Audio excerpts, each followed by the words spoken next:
سؤال سئل من أكثر من مشاهد، ننقل صيغة الأخ عبد الغني، يقول: هل يجوز استهداف من يؤيد النظام السوري كما يقول القاتل وعلى رأسهم علماء السلطة؟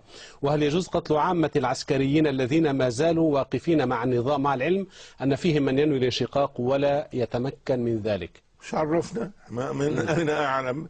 أنا الذين يعملون مع السلطة يجب أن نقاتلهم جميعا، عسكريين، مدنيين، علماء، جاهلين.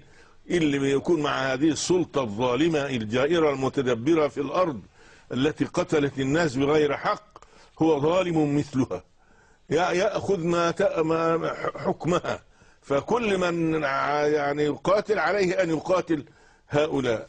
إذا كان في واحد مظلوم الله سبحانه وتعالى سيدافع عنه وسيأخذ حقه.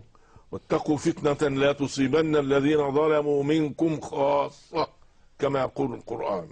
الأخ